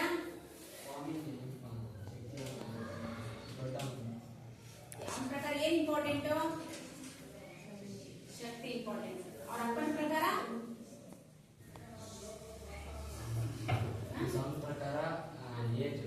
ಯಾರ ಪ್ರಕಾರ? ಸ್ವಾಮಿ ಅವರ ಅಪ್ಪನ ಪ್ರಕಾರ ಶಕ್ತಿ ಮೀನ್ಸ್ ಹೌದಲ್ವಾ? ನೋಡಿ ಇನ್ನೊಂದ್ಸಲ ಕೇಳಿಸ್ಕೊಡ್ರಿ. According to Swami age and strong ಇರೋದು important, but according to his father courage is important. ಇವಿಬ್ರು ವಾದ ಹೇಳ್ದ. ಅವ್ರ ಅಪ್ಪ ಹೇಳ್ತಾನೆ ಶಕ್ತಿ ಇರ್ಬೇಕು, ಧೈರ್ಯ ಇರ್ಬೇಕು, ಏನಾದ್ರು ಕೆಲಸ ಮಾಡ್ಬೇಕಾದ್ರೆ ಅಂತ. ಆದ್ರೆ ಸ್ವಾಮಿ ಹೇಳ್ತಾ ಇದ್ದಾನೆ ಇಲ್ಲ ಇಲ್ಲ ಏಜೇ ಇರ್ಬೇಕು ಅಂತ ಹೇಳ್ತಿದ್ದಾನೆ. ಸೊ ಇದು ಇವ್ರಿಬ್ರು ನಡುವೆ ನಡೆದಂತ ವಾದ. Strength and age important according to Swami and courage is important according to his father. ಈ ವರ್ಡ್ ಗಳನ್ನ ನೆನ್ಪಿಟ್ಕೊಂಡು ಸಿಗಲ್ಲ. ಸೊ ನೆಕ್ಸ್ಟ್ ಸ್ವಾಮಿ ಡಿಸ್ಪ್ಯೂಟೆಡ್ ಅಂತ ಇದು ವಾದ. ಅವನು ಅದನ್ನ ಒಪ್ಕೊಳ್ಳಲ್ಲ. ಹೇಳ್ತಾನೆ ಏನಂತ? How can I be father? ನೀವೇನೇ ಹೇಳ್ಬಿಟ್ರಿ ಧೈರ್ಯ ಇದ್ರೆ ಏನೆಲ್ಲ ಮಾಡಬಹುದು ಅಂತ. ಅದಕ್ಕೆ how can it be father? ನನಗೇನೋ ಧೈರ್ಯ ಇದೆಯಾ? ಹೇಳ್ತಾ ಇದ್ದಾನೆ ಏನಂತ? Suppose I have all the courage, ನನಗೆ ಬಹಳ ಧೈರ್ಯ ಇದೆ ಅಂತ ಎಲ್ಲ ತೋರಿಸೋದಾದ್ರೆ, ಇಫ್ ನಾನು ಅಲ್ಲಿ ಹೋಗೋದಾದ್ರೆ all the courage, what could I do if a tiger should attack me? ಒಂದು ವೇಳೆ ಟೈಗರ್ ನನ್ನ ಮೇಲೆ ಅಟ್ಯಾಕ್ ಮಾಡ್ತಾ ಅನ್ನೋದಾದ್ರೆ, ನನ್ನ ಧೈರ್ಯ ಇದೆ ಅಂತ ಅನ್ಕೊಳ್ಳೋದಾದ್ರೆ ನಾನೇನ್ ಮಾಡಕ್ಕಾಗುತ್ತೆ? ಅವರಪ್ಪ ಹೇಳಿದಲ್ಲ ಧೈರ್ಯ ಇದ್ರೆ ನಾವೆಲ್ಲ ಮಾಡ್ಬೋದಂತ. ಹಾಗಾದ್ರೆ ನಾವೆಲ್ಲ ಮಾಡಬಹುದಾ ಇದನ್ನ ಅಂತ ಅನ್ನೋದಕ್ಕೆ ನನ್ನ ಧೈರ್ಯ ಇದೆ ಅಂತ ನಾನು ತಿಳ್ಕೊಳ್ಳೋದಾದ್ರೆ, if the tiger attack me, ನನ್ನ ಮೇಲೆ ಏನಾದ್ರು ಟೈಗರ್ ಅಟ್ಯಾಕ್ ಮಾಡಿದ್ರೆ ನಾನು ಅದನ್ನ ಕೊಲ್ಲಕ್ಕಾಗುತ್ತಾ? ಯಾಕೆ ತೆರೀದು? ಸ್ವಾಮಿಯ ತೆರಿ. ಹೌದು ತಾನೆ? ಕೊಲ್ಲೋದು ಬಿಡೋದು ಆಮೇಲೆ ಇದು. ಒಂದ್ ವೇಳೆ ನನ್ನ ಧೈರ್ಯ ಇದೆ ಅನ್ಕೊಳ್ಳೋದಾದ್ರೆ ಇದನ್ನ ನಾನು ಮಾಡಬಹುದಾ ಅನ್ನೋದನ್ನ ಹೇಳ್ತಾರೆ. ಸೊ ನೆಕ್ಸ್ಟ್ ಅಲ್ಲಿ ನಾವು ನೋಡೋಣ ಆಮೇಲೆ ಮುಂದೆ ಏನಾಯ್ತು ಅಂತ. ಈಗ ನಿಮ್ಗೆ ನಾನು ಹೇಳಿದ ಅರ್ಥ ಆಗಿದೆಯಾ? ಅರ್ಥ ಆಗಿದ್ರೆ ಏನ್ ಅರ್ಥ ಆಗಿದೆ ಅನ್ನೋದನ್ನ ಒಬ್ರು ಗರ್ಲ್ಸ್ ಅಂಡ್ ಒಬ್ರು ಬಾಯ್ಸ್ ಬಂದು ಹೇಳಿದ್ರು. ಇಷ್ಟ ತನಕ ಮಾಡಿದ್ರು. ಅರ್ಥ ಆಗಿದೆ ಅನ್ನೋದಾದ್ರೆ ಯಾರಾದ್ರು ನಿಮ್ಮಲ್ಲೊಬ್ರು ನೀವೇ ವಾಲೆಂಟ್ ಆಗಿ ಬರ್ತೀರಾ ಅಥವಾ ನಾನೇ ಕರಿಬೇಕು? ಅವನ ಬಾ, ಇಷ್ಟೊತ್ತಂಗೆ ಏನೇನಾಗಿತ್ತು ಅಂತ ಹೇಳಿ. ಇದ್ವಾ ಇಲ್ವಾ?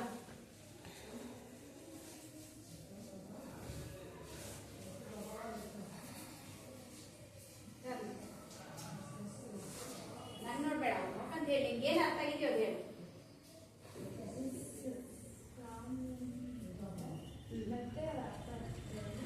ಅವರ ಅಪ್ಪ ನ್ಯೂಸ್ ಪೇಪರ್ ಓದ್ತಾ ಇರ್ತಾನೆ. ಅವಾಗ ಒಂದು ನ್ಯೂಸ್ ಬರುತ್ತೆ. ಒಬ್ಬ ಹುಡುಗ ದಾರಿಯಲ್ಲಿ ಕಾಡಿನ ದಾರಿಯಲ್ಲಿ ಹೋಗ್ತಾ ಇದ್ದಾಗ ಒಂದು ಟೈಗರು ಮುಖಾಮುಖಿಯಾಗಿ ಸಿಗುತ್ತೆ. ಅವಾಗ ಅದನ್ನು ನೋಡಿದ ತಕ್ಷಣ ಅವನಿಗೆ ಭಯ ಆಗುತ್ತೆ. ಅವಾಗ ಅವನು ಮರ ಹತ್ತಿ ಸುತ್ಕೊಂತಾನೆ. ಯಾರಾದ್ರೂ ಆ ದಾರಿಯಲ್ಲಿ ಬಂದ್ರೆ ಅದನ್ನ ಕೊಲ್ಲಿ ಅಂತ ಕುತ್ಕೊಂತಾನೆ.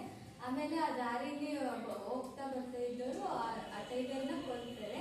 ಅವಾಗ ಅವನು ಕೆಳಗಿಳಿದು ಬರ್ತಾನೆ.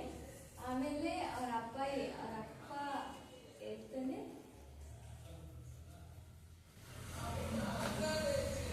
ಏನ್ ಹೇಳ್ತಾನೆ? ನೆಕ್ಸ್ಟ್ ಕಂಟಿನ್ಯೂ ಮಾಡ್ತೀರಿ ಯಾರು? ಏನ್ ಹೇಳ್ತಾನೆ ಅಂತ ನೀವು ಬನ್ನಿ ಯಾರಾದ್ರು. ಪ್ರವೀಣ್ ಬಾ.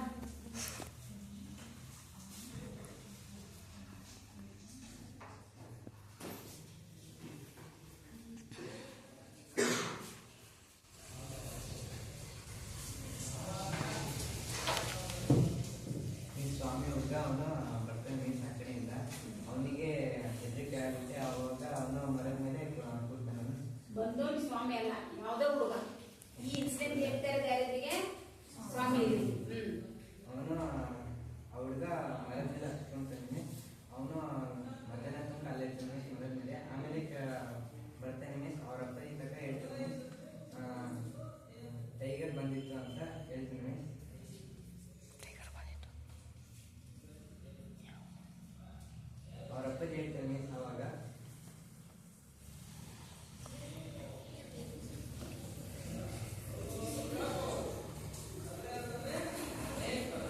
ಬರ್ತೀವಿ.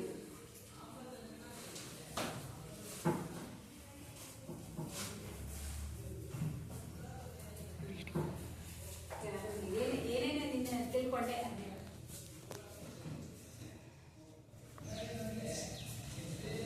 ಈ ಸ್ವಾಮಿ ಅವರ ಅಪ್ಪಾಜಿ ಸ್ವಾಮಿ ಕುಂಡ್ರಿಸ್ಕೊಂಡು ನ್ಯೂಸ್ ಪೇಪರ್ ಓದಬೇಕಾರೆ ನ್ಯೂಸ್ ಪೇಪರಾಗಿ ಒಂದು ನ್ಯೂಸ್ ಬರ್ತೀನಿ. ಸ್ವಾಮಿ ಅಂದರೆ ದಾರಿ ಹೋಗಬೇಕಾರೆ ಒಂದು ಟೈಗರ್ ಬರುತ್ತೆ, ಹುಡುಗನ ಮೇಲೆ ಅಟ್ಯಾಕ್ ಮಾಡಕ್ಕೆ ಹೋಗುತ್ತೆ.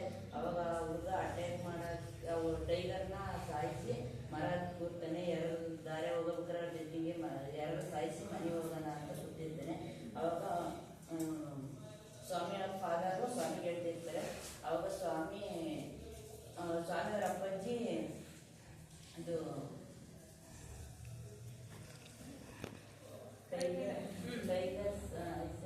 ಅಂದ್ರೆ ಶಕ್ತಿ ಬೇಕು ಏನ ಕೆಲಸ ಮಾಡಕ್ಕಾಗ್ಲಿ ಅಂತ ಸ್ವಾಮಿಗೆ ಹೇಳಬೇಕಾರೆ ಸ್ವಾಮಿ ಶಕ್ತಿಗಿಂತ ಈ ವಯಸ್ಸಲ್ಲಿ ಜಾಸ್ತಿ ಇರ್ಬೇಕಂತ ಸ್ವಾಮಿ ಪ್ರಕಾರ ಏನಿರ್ಬೇಕು? ಶಕ್ತಿ ಅಂದ್ರೆ ವಯಸ್ಸು. ಅವರ ಅಪ್ಪನ ಪ್ರಕಾರ ಶಕ್ತಿ, ಕರೇಜ್, ಧೈರ್ಯ. ಶಕ್ತಿ ಬೇರೆ, ಧೈರ್ಯ ಬೇರೆ, ಹೌದಾ? So according to Swami, age and strength. According to his father, courage. Courage is important. So it is the theory disputed by Swami. ಹೌದಲ್ವಾ? ಸೊ ಕ್ಲಾಸ್ ಆದ್ರೂ ಕ್ಲಿಯರ್ ಆಗಿ ಹೇಳಿಲ್ಲ, ಇನ್ನೂ ಕ್ಲಿಯರ್ ಆಗಿ ಹೇಳ್ಬೇಕು. ನೀವು ಇನ್ನೊಂದ್ಸಲ ಇದನ್ನ ಪೂರ್ತಿ ಓದಿದೆ ಆದ್ಮೇಲೆ ನಿಮ್ಗೆ ಕರೆಕ್ಟಾಗಿ ಅರ್ಥ ಆಗುತ್ತೆ. ಹೇಗೆ ಇಲ್ಲಿಂದ ಮಾಡಿದ್ದೇನಲ್ವಾ, ನಾಳೆ ನೀವು ಇದನ್ನ ಏನ್ ಹೇಳಿದ್ರೆ ಅದನ್ನ ಎಕ್ಸಾಕ್ಟ್ ಆಗಿ ಹೇಳ್ಬೇಕು. ನೆಕ್ಸ್ಟ್ ಅದನ್ನ ಕಂಟಿನ್ಯೂ ಮಾಡ್ತೀವಿ. ಇದಕ್ಕೆ ರಿಲೇಟೆಡ್ ಆಗಿ ಕೆಳಗಡೆ 1 ಮತ್ತು 2ನೇ ಕ್ವಶನ್ ಬರುತ್ತೆ. Share your responses ಅಲ್ಲಿ. Swami's father drew his attention to a report in the newspaper. What was the report about? ಈ ಪ್ರಶ್ನೆಗೆ ಆನ್ಸರ್ ಆಲ್ರೆಡಿ ಬಂದಿದೆ. The report said that the boy who fought with the tiger stayed on the tree for half a day. Why did he do so? ಅದಕ್ಕೆ choose the best answer. 1 ಮತ್ತು 2 ಪ್ರಶ್ನೆಗಳಿಗೂ answer ಬರ್ಕೊಂಡು ಬರ್ಬೇಕು. ಓಕೆನಾ? So ಅರ್ಥ ಆಗಿದೆ ಅಂತ ಅನ್ಕೊಂಡಿದ್ದಾರೆ. ಇನ್ನೊಂದ್ಸಲ ಓದಿ, ನೆಕ್ಸ್ಟ್ ನಿಮ್ಗೆ ಈಸಿಯಾಗಿ ಅರ್ಥ ಆಗುತ್ತೆ. ಅರ್ಥ ಆಗಿದ್ದನ್ನ ನೀವು ಯು ಕ್ಯಾನ್ ಎಕ್ಸ್ಪ್ಲೈನ್. ಏನಿದೆ ಹೇಳಿದ್ರಲ್ವಾ, ಇದಕ್ಕಿಂತ ಚೆನ್ನಾಗಿ ನೀವೇನ್ ಮಾಡ್ಬೋದು, ಎಕ್ಸ್ಪ್ಲೈನ್ ಮಾಡ್ಬೋದು.